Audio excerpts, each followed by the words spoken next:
Thank you for joining us again and welcome back to our channel. If you are joining us for the first time, I appreciate your time. In this episode, I will be diving deep into the reason why Russia has returned to the continent of Africa. I will explore this from a strategic point and a geopolitical perspective. I will also analyze to you why it's so important and the reason why African countries should be paying closer attention with what is happening in their environment. So without any more delay, let's just dive straight into it.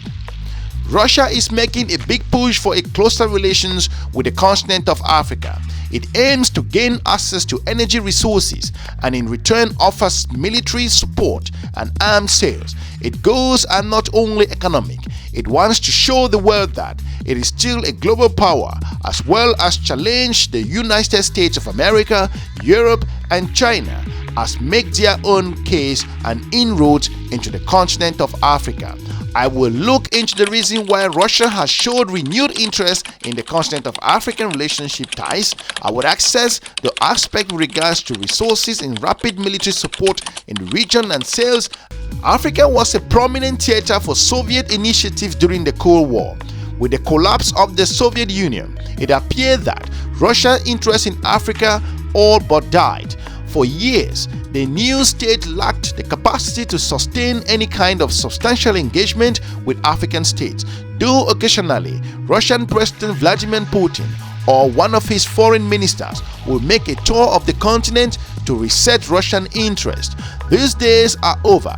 Russia is returning to Africa and using all of its instruments of power, including diplomacy, energy, investment, and also scholarships to Russian universities for African students. It often conceals its presence through so-called private institutions that are really controlled by the state. One such entity, a private military company, the PMC, called the Wargner Group, has been deployed to the Central African Republic to support that country's government against local insurgency. In Rwanda, President Paul Kagame recently asked President Putin for more energy deals, arms sales and slots for college students in Russian schools. Based on our research, other states like Sudan have also explicitly combined appeals for what Russians call military technical cooperation.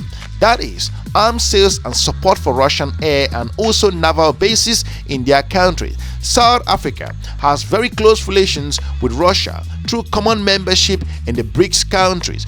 Russian diplomats now eagerly traveled around Africa to advance their brand. Moving forward, looking at energy, mining and other very important sectors, Russian Foreign Minister Sergey Lavrov has already made two major tours of Africa, looking at his travel to the region, but Russia's offensive on the continent precedes those visits. Already in 2015, the ROT Global Resources and subsidiary of the Rustic State Corp, Russian huge corporation for arms sales and also other infrastructural projects, headed by Vladimir Putin, Sergey Chemenov, won a $30 million contract for a new oil refinery in Uganda. Rostec is spearheading a drive to increase Russia's access to African governments as well as its energy minerals, therefore fostering trade and bolstering domestic employment. African markets have become much more important to Russia since the implementation of the Western sanctions in 2014. Looking at Russia's presence, Russia often uses promises of arms sales to gain entry into African countries' energy and mining sector as well. In countries like Mozambique, with huge natural gas reserve, Russia has shown intense interest. A man known as Putin's chef, Yevgeny Prigozhin, a restaurateur who receives large-scale state catering contracts and who also, according to the United States intelligence sources, recruited the Wagner Group for all ill-fated Syrian missions in investing in large-scale gold mining operations in Sudan. Russians often use debt forgiveness, development assistance and promises of arms sales, like we've pointed out, to encourage African leaders to grant its companies entry into their energy and mining sector. defense-related technologies like satellites also figure out in Russian business deals with African countries like Angola. Such agreements also bring other opportunities for sales in telecommunications sector.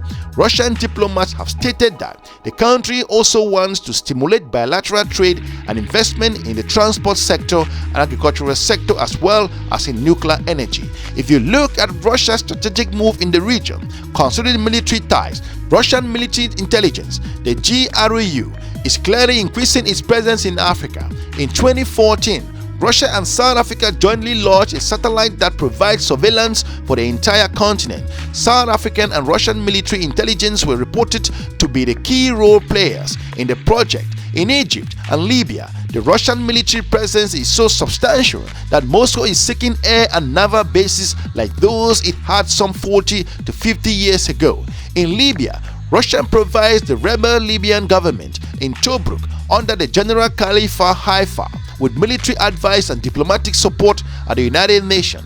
As of 2016, Russia printed nearly 4 billion dinars, that is over 2.8 billion US dollars, for Libya's central bank, and then transferred the money to the branches loyal to the Tobruk government. General Haifa has frequently visited Moscow and held conferences with Defense Minister Sergey Lavrov. All this has also led to the talk about the potential Russian base in Libya, something that Stalin also sought in the 1945. Based on our research, if you consider this, Russia has been eager to strengthen ties with Rwanda, a real military power in Central Africa, and to prevent it and France from hurting Russian interests in the Democratic Republic of the Congo. In 2014, Moscow signed an agreement to provide Kinshasa with military equipment and weapons. Looking at other reasons, if you consider the behind the stage and the surge in different areas, there are several reasons for Russia's surge of activities through Africa. First, the closure of Western sources of trade, investment and financing have forced it to look to Africa. A second, Moscow was also aware that China, India and the United States of America and the European Union had all established strong and competitive presence on the continent of Africa, and that it was in danger of being marginalized there in the region. Third, Russia return to Africa is tied to its deep-rooted belief that it is a great global power, which by definition must be present across the world. There are psychological and political motives at play here. Looking at our research, demonstrating Russia's influence in Africa shows domestic audiences that Russia under the President Vladimir Putin is truly the great power it claimed to be. Moreover, Moscow must become involved in Africa not only to exploit the riches but also to prevent it from coming under the influence of Western poles in the Russian multipolar world. Russia's success is becoming a major power broker in the Middle East has also been facilitated in its reach and stimulating its appetite to take advantage of opportunities in Africa. Looking at Russia's and strategy into becoming a supreme balance for forces in the region, considering Eurasia. Finally, if I want to look into this particular episode, many Russian foreign policy analysts believe that Washington is in retreat and that Russia is winning in politics in the region. They say that Russia's grand strategy into becoming a supreme balancing force in the Afro-Eurasia by skillful use of diplomatic intervention in the region's territorial conflict. Again, success in the Middle East and the heady elixirs of the great power status drive behavior that aim to prevent or prove the view of Russia's really being a great global power, if not a superpower, in the multipolar also other, and must conduct itself accordingly. If you look at the strategic objectives based on those particular factors and what Russian diplomats and commentators themselves have said over the years, they believe that they can, as they said, we can discern Moscow's goals. We must remember that while trade, investment and business opportunities may have intrinsic value, in his March visit to Africa, the Russian Foreign Minister Sergey Lavrov clearly stated and underlining strategic impetus of Russian policy. The positions Mr. Lavrov exposed, looking at that, resembles those Moscow has used to win friendship and influence in Latin America. Those include investment and energy projects, including nuclear energy, arms, deals and also appeals to regions, self-importance and also offers to cooperation on United Nations reforms. All of these is aimed at weakening their country's ties with the West. There is a broader and deeper message that Moscow wishes to impact to the Africans and also in external audiences. On this March trip to Africa, the same Minister of Foreign Affairs, Lavrov, signaled Russia's desire to play a role like what is now seeking and to a larger degree acquiring in the Middle East, namely power brokers, to be consulted on all major regional issues. Mr. Lavrov commented that Moscow places greatly importance on boosting ties with African region and also sub-regional organizations, primarily the African Union. This also mirrors Moscow's approach in Latin America, and as in the Middle East, Moscow is trying to take a major role in resolving many of the conflicts in Africa, even as it's increasing its arms sales to countries throughout the region.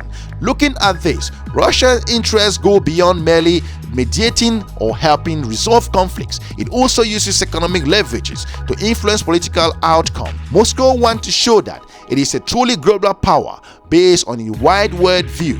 Moscow is even now inserting political operatives under Mr. Prigozhin's directions into African countries where elections are taking place. This kind of operations elsewhere has revealed the close links between economic influence and the corruption of political sectors and institutions. One of the things that particularly rankles Russia's leadership in Western belief, famously stated by the United States President Barack Obama, that Russia is merely a regional power. Apart from the convincing Africans that Russia is now back and ready to resume, at least in its own eyes, in the past role in Africa, Moscow clearly wishes to make the point that it is a truly global power with a worldwide reach and capacity to influence foreign policy everywhere and at any time. Mr. Lavrov's trip was a means to the end, showing the world that Russia is willing and able to offer material benefits to African states that align themselves with Moscow. In fact, the message is more than clear.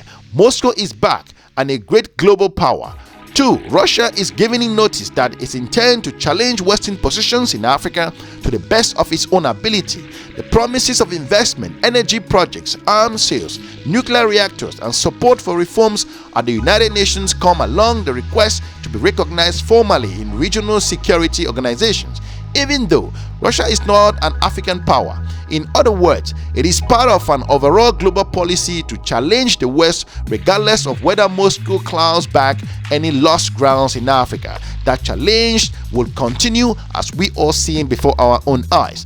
Because we are only at the early stages of Russia's effort to influence the continent, we cannot tell what the consequences might be for Russia, Africa, or the world. But as the ancient proverbs that something new always comes out of Africa suggest, we may well be surprised by the consequences of Russia's intervention in the continent of Africa. We want to thank you for watching. If you are new to this channel, we encourage you to check some of our informative videos. And if you're from one of these regions that Russia is entering into your country and also driving its interests in terms of geopolitical aspect in the region of Africa, let us know in the comment section what your perception are. We want to thank you for watching. We're looking forward to meeting you soon in our next episode. Have a good day. Bye-bye.